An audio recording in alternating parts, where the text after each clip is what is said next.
Cassandra, Dawson, Nostradamus, Edgar Cayce, Baba Vanga, Nicholas Ojula, The Simpsons, Abhinaya Anand. 여러분들은 의식을 바로 인터넷에 연결하는 걸 상상해 보신 적이 있으신가요? I'm going online. 심슨 가족에서는 2041년부터 울트라넷이 상용화 되는 에피소드가 나오는데 리사가 의식을 인터넷에 연결해서 현실을 도피하는 장면이 나옵니다. I open this door and I go from being one kind of mother to another. 이 울트라넷은 현대 인터넷이랑 비슷하지만 가상 사이버 도시 공간인데요. 울트라넷에 접속하면 보이는 이 건물들은 영화관은 유튜브, 카지노는 도박 사이트, 구글은 궁금한 걸 찾아주는 분이죠. 최근 가상현실 기술이 많이 발전한 점을 감안하면 울트라넷은 더 이상 SF 영화에만 나오는 소재가 아닐 수도 있다는 겁니다. 물론 현실과 결여된 사람들이 더 늘겠지만 무한한 가능성을 열어주는 발명품이라고 생각하고 있는데요. 지금 보시게 될 장면은 2024년 3월 미국 메릴랜드주 볼티모어에 있는 2600m의 프랜시스 스코키 대교가 무너지는 사건입니다. 심슨 만화에도 이번 장면을 예측하는 장면이 있는데 다리가 무너지면서 밑에 선박이 피해를 입는 장면까지 너무나 유사한데요. 2005년에 반영된 한 에피소드에서는 심슨 가족이 캐나다를 포함한 여러 나라를 여행하게 됩니다. 그 중에서 호머는 특히 캐나다를 아주 마음에 들어했죠. 미국에서는 처방전 없이는 구할 수 없는 약을 캐나다에서는 쉽게 구할 수 있었기 때문에 호머는 다시 캐나다로 돌아가고 싶어 할 정도였는데요. 마을의 일부 친구들과 함께 말이죠. 위니펙 거리에서 심슨 가족은 친절한 캐나다인을 만났습니다. 그는 여기서는 괜찮다며 리페리논을 권했는데 혹시 모를 수도 있으니 잠깐 설명을 드리자면 리페리논은 마리화나를 뜻합니다. 하지만 현실과는 조금의 차이가 있는데요. 캐나다에서 마리화나가 합법화가 된 것은 2018년도였으니까요. 에피소드에서의 예언은 13년 뒤에야 현실이 되었습니다. 심슨 가족은 이걸 어떻게 알았을까요? 그저 우연히 맞춘 걸까요? 다음은 네이마르 선수의 트라우마와 부상 예언인데 네이마르 선수는 세계적으로 우수한 축구 선수 중 한 명입니다. 하지만 경기 중 자주 반칙을 하거나 일부러 넘어지는 선수로도 유명하죠. 심슨 가족의 한 에피소드에서 일디버라는 축구 선수가 트라우마로 인해 경기를 뛸 수가 없게 됩니다. 그리고 불과 4개월 후 네이마르는 월드컵 시합에서 똑같이 트라우마를 겪게 되었는데요. 심지어 만화에서 똑같은 유니폼까지 입고 있었습니다. 이게 정말 맞아떨어진 건지 단순한 우연인지 점점 더 어려워지고 있죠.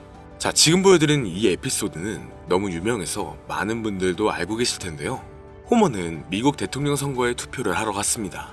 전자투표소에서 그를 맞이한 것은 2개의 선택지를 제시하는 신비로운 투표기계였죠. 호머는 버락 오바마에게 투표했다고 생각했지만 기계 오류였는지 호머의 표는 존 맥케인에게 투표한 것으로 되어버렸습니다. 6번이나 다시 시도했지만 오바마 버튼을 누를 때마다 결과는 여전히 맥케인에게로 향했는데 믿기 어려운 이야기 같지만 4년 후 2022년 선거에서도 비슷한 일이 실제로 발생했습니다. 펜실베니아주에서 한 투표자가 오바마 버튼을 눌렀지만 상대 후보인 밈 롬니에게 표가 들어간 것이었죠. 여기서 중요한 점은 이 에피소드가 소프트웨어 버그나 조작 때문이었는지가 아니라 이미 애니메이션에서 예언된 일이었다는 것입니다. 이 이후부터 심슨 가족의 예언은 정말 하나하나 맞아떨어지기 시작합니다. 바로 얼마 전 트럼프의 취임 또한 맞췄다는 건데요. 트럼프는 모두들 아시다시피 트럼프 기업의 회장이었고 트럼프 타워라는 자신의 이름을 딴 타워가 있을 정도로 엄청난 재력가이자 재벌입니다. 2000년도에 나온 에피소드에서는 트럼프가 대통령이 될 것을 예언했는데 트럼프가 첫 대통령에 당선된 연도는 2016년이었죠. 무려 16년 이후에 나타날 사건을 예언했다는 겁니다. 자, 그럼 이번엔 심슨 가족에서 가상화폐와 관련된 에피소드가 있다는 사실 들어본 적 있으신가요?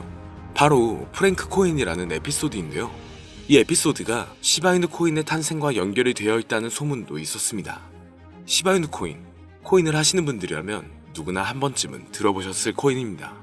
일론 머스크가 도지코인 다음으로 밀고 있던 코인으로도 아주 유명하죠. 2020년 2월에 방영한 심슨 가족, 바로 프랭크 코인 에피소드인데요. 여기서 프랭크 교수라는 캐릭터가 등장을 하는데 그는 평소에 인정받지 못하는 천재 과학자입니다. 어느 날 프랭크 교수는 부자가 되고 싶다는 강한 열망을 품고 자신만의 가상화폐를 개발하게 됩니다. 프랭크 교수가 만든 가상화폐는 기존의 비트코인, 라이트코인, 도지코인과 비슷한 특징을 가지고 있었는데 이 가상화폐가 빠르게 가치가 상승하면서 프랭크 교수는 마을에서 가장 부유한 사람이 됩니다. 여러분, 지금 보시는 게 프랭크 교수가 개발한 코인인데 이 교수가 개발한 코인은 시바이누 코인과 너무나 비슷한 모습을 하고 있죠. 애니메이션이다 보니까 그냥 재미로 볼 수도 있겠지만 이 에피소드가 반영이 된 지 6개월 후에 실제로 시바이누 코인이 등장했다는 사실은 정말 놀라웠습니다. 에피소드에서 프랭크 교수가 개발한 코인의 특징과 시바이누 코인의 탄생 시점이 너무나 맞아떨어진 거였죠. 심지어 에피소드에서 프랭크 교수가 만든 암호화폐의 수식 중에는 비트코인, 라이트코인, 도지코인뿐만이 아니라 이것과 같다라는 기호와 함께 SHA라는 글자가 포함이 되어 있는데 이거는 SH 사이에 IB만 넣으면 시바이누 코인의 이니셜인 시바가 됩니다. 그리고 밑에 보이는 QED 이 단어는 라틴어로 이것은 보여져야 할 것이었다는 뜻이었죠. 그럼 옆에 256은 무슨 뜻일까요? 숫자 256에 대해서는 이 에피소드 출시가 된 후 같은 연도 9월 이때 갑작스러운 거래 활동이 탐지가 되었습니다. 2560억의 시바이누를 매수한 것이 바로 그 동일한 시기였죠. 어쩌면 이 대형 거래가 심슨의 시바이누 예언을 믿고 거대한 매수 포지션에 진입한 것일 수도 있는데요. 지금 이 뉴스에서 한 캐릭터가 나와서 말을 하고 있는데 뭔가 익숙한 게 보이죠. 시바이누 이니셜인 SHIB가 나와 있고 예로부터 심슨 가족의 제작진들은 이런 식으로 애니메이션의 이스터에그, 즉 본인들만 알 수 있는 장난을 치는 게 관례라고 했습니다. 실제로 보시면 1초도 안 되는 아주 짧은 시간인데요. 심슨 가족의 제작진이 어떠한 메시지를 보내는 게 아닐까 싶은데 여러분들은 이걸 단순히 우연이라고만 볼 수 있다고 생각하시나요? 프랭크 교수의 암호화폐 성공 이야기가 그저 만화 속에 허황된 이야기일까요? 아니면 실제로 누군가가 시바이누 코인의 등장을 예고했던 걸까요? 그리고 시바이누는 단순한 밈코인을 넘어 역사상 최고점을 찍으며 엄청난 성장을 보여줬었습니다. 단 400만 원의 투자로 1조 원을 만든 사람이 나왔고 시가총액 기준으로 상위 10대 암호화폐에 들어가는 등 놀라운 결과를 만들어냈죠. 이쯤 되면 질문은 하나로 좁혀집니다. 심슨 가족의 예언은 어디까지가 우연일까요? 심슨 가족은 단순히 웃음을 주는 애니메이션이 아니라 우리 사회 미래를 예고하고 있다는 음모론까지 등장할 정도였습니다. 심슨 가족이 예언한 사건들은 마치 세상의 이면을 들여다보고 미리 그려내는 것처럼 보이는데 단순히 예언이 아니라 무언가 우리에게 경고하고 있다는 생각까지 들기도 했죠. 자, 여기서 이렇게 생각하시는 분들도 있을 겁니다. 고작 만화에 너무 몰입하는 거 아니야? 몇 번의 우연히 들어맞은 거겠지. 저도 물론 그렇게 생각했지만 이제껏 지금까지 심슨 에피소드가 맞춘 예언만 무려 300가지가 넘습니다. 그렇다면 과연 이게 정말 우연일까요? 우연이 아니더라도 심슨이 예언했던 일들 중 앞으로 더 많은 현실이 된다면 더 이상 그건 우연이 아닐 수도 있습니다. 그리고 심슨이 예언한 에피소드 중 현재 상황과 가장 일치하고 있는 에피소드가 있는데요. 그 중에서도 가상화폐, 특히 NFT에 대해 이야기하는 스토리가 있는데 NFT는 암호화폐로 만들어진 카드죠.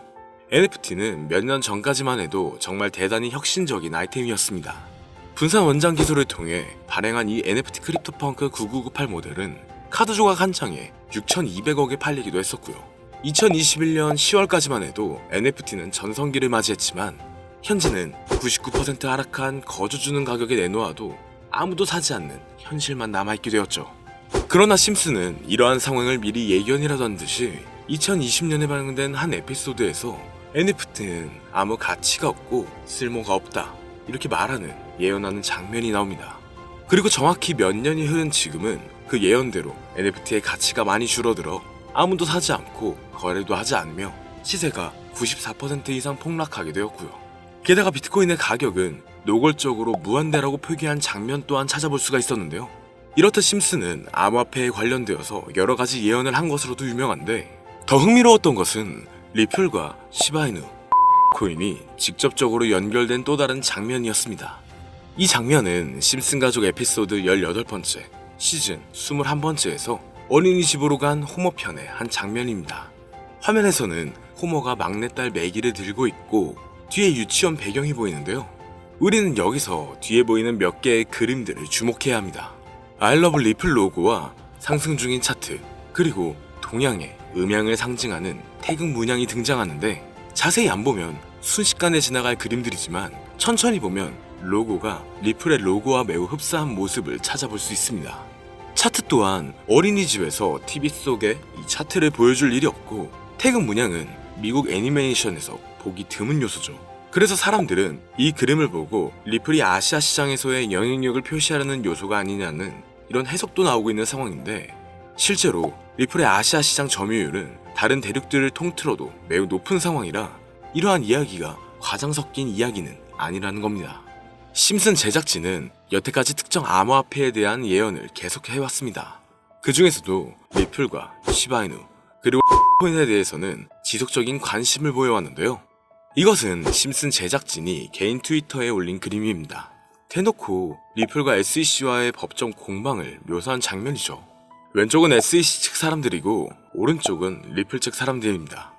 해당 그림은 약 3년 전에 게시된 것으로 현재 SEC 미국 증권거래위원회와 리플 간의 법적 분쟁 관계가 맞아떨어지는 점에서 또 한 번 주목을 받았는데요. 이쯤 되니까 심슨의 예언을 보는 수많은 사람들은 심슨은 예언을 하는 게 아니라 세력들이 미리 수작질을 하기 전에 에피소드 제작을 의뢰하였고 그에 따라 행동을 했을 뿐이다. 군중 심리를 자극하기 위해 자작극을 벌였을 뿐이지 모두 쇼일 뿐이다. 이렇게 말을 하는 사람들도 굉장히 많은 상황이 되었습니다. 사실 예언을 해서 맞췄다라기보다는 이렇게 세력들이 미리 할 계획을 만화로 만들었다는 것이 오히려 더 신빙성 있어 보이는 말이긴 하지만 이런 건 솔직히 우리한테 별로 중요하진 않죠. 중요한 건 과연 2025년에는 심슨이 어떤 예언을 했으며 그 예언으로 인해 우리는 어떠한 이득을 볼 수 있을까? 이게 가장 중요한 요소가 될 것인데, 앞서 언급드렸듯 심슨은 세계 경제 시장과 NFT, 비트코인의 가격 측정 등 돈과 관련된 예언을 여러 번 했고 그것들은 모두 맞아떨어졌습니다. 그리고 2025년 올해에도 심슨은 예언의 에피소드를 그려내었죠. 제가 소개해드릴 영상은 심슨 에피소드의 미방영 에피소드인데 해당 영상을 클릭해서 재생하려고 하면 차단된 영상이라고 나오게 됩니다. 그래서 아까부터 그 부분에 관해서는 계속 삐처리가 될 수밖에 없었는데요. 해당 영상을 그대로 보여드릴 순 없지만 이 에피소드의 내용을 간략하게 요약해드리겠습니다. 이 에피소드는 24년에 트럼프의 재선을 예언한 심슨 에피소드의 이유를 다루는 에피소드인데, 트럼프는 재선을 하고 난 이후 미국 경제 체제를 살리기 위해 여러 가지 일을 하게 됩니다. 그러나 애석하게도 그의 노력과는 달리 경제 체제의 위기와 인플레이션이 고조되죠. 트럼프는 이 위기를 탈출하고자 현물 자산과 상반되는 암호화폐, 그 중에서도 비트코인에 더욱 혈안을 올리게 됩니다. 그러던 도중 트럼프의 평상시에 적개심을 가지고 있던 어떤 해커 단체가 해킹을 통해 비트코인의 가격을 1달러까지 내리게 되는데요. 물론 현실적으로 비트코인의 가격이 1달러까지 내려갈 가능성은 제로지만 실제로 바이비트가 얼마 전에 해킹을 당해서 가상화폐 시장 자체가 큰 타격을 입고 가격 자체가 쭉 내려간 일화가 있었죠. 이후에 미 정부는 긴급대책 회의를 통해 암호화폐의 보안을 담당하는 블록체인 기술을 강화하고 비트코인을 대체할 코인을 발표하게 됩니다. 그리고 이 코인은 엄청난 급등을 이루면서 미 경제를 다시금 살리는 발판이 되었죠. 그런데 여기서 놀라운 점은 심슨의 에피소드에서 다루는 이 코인이랑 매우 유사한 로고를 가진 코인이 바이낸스에 상장이 되었다는 겁니다. 현재 시점과 맞아떨어진다는 느낌을 받은 건 얼마 전 SEC의 바이낸스 소송 취하였는데요. 이 시점에 그 예언이 진행되고 있다는 느낌을 받았습니다. 게다가 이 코인도 블록체인 기술과 매우 밀접한 연관이 있는 코인이며 추후에 기술적으로도 수십만 %의 급등을 이룰 수 있는 요소가 충분히 관측되고 있었죠. 이미 심슨의 예언에서는 바이비트 거래소가 해킹되어 비트코인이 타격을 입는 에피소드를 예언했고 미 정부가 공식적으로 밀어주는 코인이 있다는 것을 예언한 만큼 저는 이 코인이 그 예언에서 언급한 코인일 거라고 개인적으로 판단하고 있는데요. 그래서 저는 지금까지 제 영상을 시청해주신 구독자 그리고 시청자분들을 위해 단순히 만화의 장난 같은 요소를 넘어 수십 배, 수백 배는 폭등할 수 있는 잠재력을 가지고 있는 이 코인명을 공유해드리려고 합니다. 다만 해당 영상을 유료방업자 또는 광고업자들도 볼 수가 있고 또 이 정보를 악용할 수 있는 여지가 충분하기 때문에 제가 구독자 시청자님들에게만 공유할 수 있게끔 간단한 인증 절차 하나만 하겠습니다. 별로 어렵지 않으니까 조금만 잘 따라와주세요. 화면에 보이는 번호는 제 개인 번호입니다. 저한테 문자를 보내시면 제가 광고업자인지 스팸업자인지 그 여부를 확인할 수가 있기 때문에 문자를 먼저 보내주세요. 화면에 보이는 010-3964-8741 010-3964-8741 위 번호로 다른 글자 쓰지 마시고 예언이라고 2글자 적어서 보내주시면 제가 광고업자인지 스팸으로 차단을 해놨는지 그 여부만 확인하고 바로 종목명을 공유해드리겠습니다. 저작권이 걸려있는 만큼 현재 영상에 담아놓지 못한 점 양해 부탁드리며 문자 보내주시면 비공개 영상으로도 공유해드리겠습니다. 여기까지 시청해주셔서 감사합니다.